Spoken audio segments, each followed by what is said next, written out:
Hi everyone, welcome back to TechCravers. Today we're taking a deep dive into something a lot of people have been asking about, Nintendo Switch emulation on the AYN Thor. Now, if you've been following Android handhelds for a while, you'll know that Switch emulation has gone through quite a journey.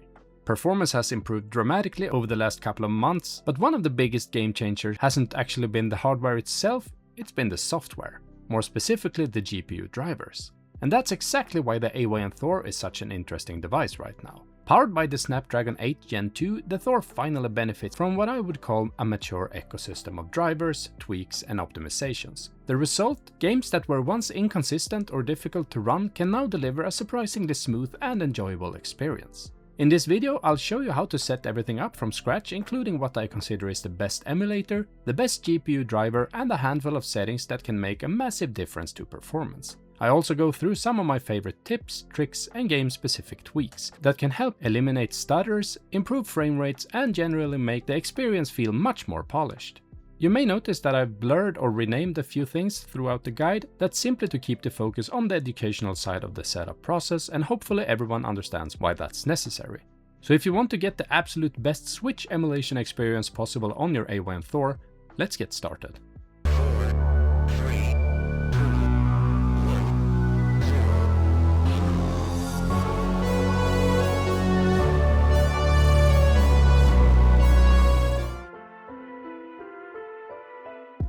Before we start with the guide, there are a few things you need to have ready. First, you need a Nintendo Switch firmware package, along with what's commonly referred to as prod keys and title keys. In simple terms, these are files that allow for the emulator to correctly identify, decrypt and run software that was originally designed for the Nintendo Switch hardware. You also need game backups created from software you legally own. I'm using a MIG flash dumper to create personal copies of games that I have purchased. There are various ways people obtain these files, but that's outside the scope of this video. I'm not going to cover where to find firmware, keys or game backups online. This guide assumes that you already have legitimate access to everything required before starting the setup process.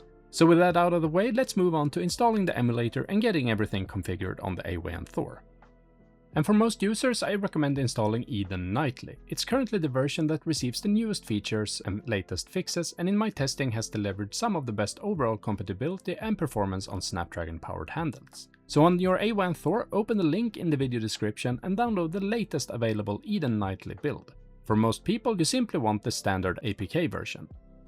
And once the download is complete, tap the file and begin the installation process. If this is the first time you're sideloading an application, Android may display a warning or block the installation. If that happens, you'll need to grant your browser permission to install apps from unknown sources. Just follow the on-screen prompts, enable the permission and then return to the installer. Once Eden Nightly is installed, head over to Google Play Store on your Thor and search for EmuReady Lite.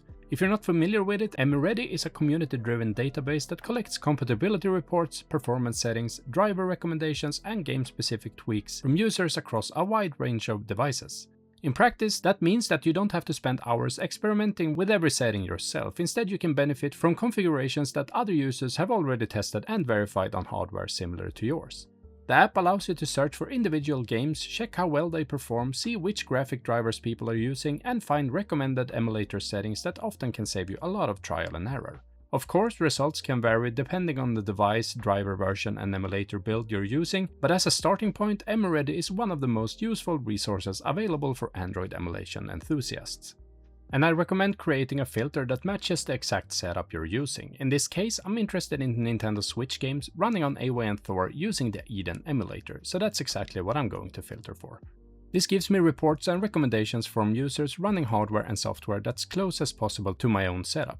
The closer the match, the more likely the settings are gonna work well for you too. And once the filter is in place, you can simply search for a game you're interested in and immediately see what settings other users are recommending, which graphics drivers they're using, and whether there are any known issues or performance tweaks worth applying. It's a great way to skip a lot of unnecessary trial and error and get straight to playing. One thing worth keeping in mind is that emulator builds and GPU drivers are constantly improving, so just because a report recommends specific settings today doesn't necessarily mean you need those exact settings in future releases. That said, these reports are still an excellent starting point and can save you a lot of time. One section I always pay attention to is the notes area. This is where you'll often find important information that goes beyond simple settings, such as known issues, recommended patches, or additional tweaks that can help a game run as close to perfectly as possible. Link's Awakening is actually a great example. If you launch the game with default settings, you'll immediately notice that the tilt-shift blur effect is far too aggressive. Instead of creating a miniature diorama look like it does on the original hardware, it can end up covering most of the screen and make everything look unnecessarily blurry. Thankfully, the report in EmuReady Lite points us towards a community-created mod that fixes this issue. So let's follow the link provided in EmuReady, scroll down a bit and download the mod, and then extract the zip file using your preferred file manager. I'm using ZArchiver, but any file manager that can handle zip archives will work. Once that's done, head back into Eden, long press on Link's Awakening. This opens the game-specific settings menu. From there, tap on Add-ons, then press Install and select Mods and Sheets from the pop-up menu. Next, browse to the mod you just extracted. In most cases, you'll want to select the folder containing the mod files, and often it's the folder with a long numerical title. Once you found it, tap Use this folder, and if everything went according to plan, you should see a message saying Add-on installed successfully. At that point, you're good to go. Launch the game again, and you should immediately notice a much cleaner image and significantly better overall experience. One thing you'll quickly notice when browsing reports is that many of them recommend older emulator builds and especially older GPU drivers. That's not because the information is bad, it's simply because development in this space has been moving incredibly fast. New emulator releases and new driver revisions are arriving at a rapid pace, and the performance can change significantly from one version to the next. Of course, you're welcome to follow the exact recommendations listed in the report, but for the vast majority of the games, my advice is much simpler. Start by installing the latest version of Eden nightly. Make sure that your AYN Thor is running in at least performance mode and preferably high performance mode. And then install the latest turnip driver release from Kimchi. You can do this directly from within Eden. Just head into Settings. Next, tap GPU Driver Manager. By default, you'll see that the system GPU driver is selected. That's the driver included with Android. And while it works, we can usually get better results with a newer turnip release. Tap Fetch, then select Kimchi, and then scroll down until you find version 26.0.0 RC08. Open that entry, scroll down once more and tap on Show Downloads. From there, download and install the R8 zip package. Once the installation is complete, Eden will automatically apply the new driver, so there's no need for additional setup. You're ready to jump straight into your games. And as of recording this video, this driver provides some of the best overall performance and compatibility across a wide range of Switch titles on the AYN Thor.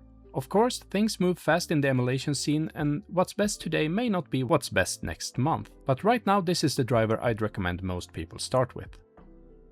And while I go through how to get past one of the biggest hurdles in Pokémon Let's Go Pikachu, namely selecting the correct controller during the game's opening sequence, I want to make a moment to thank you for watching.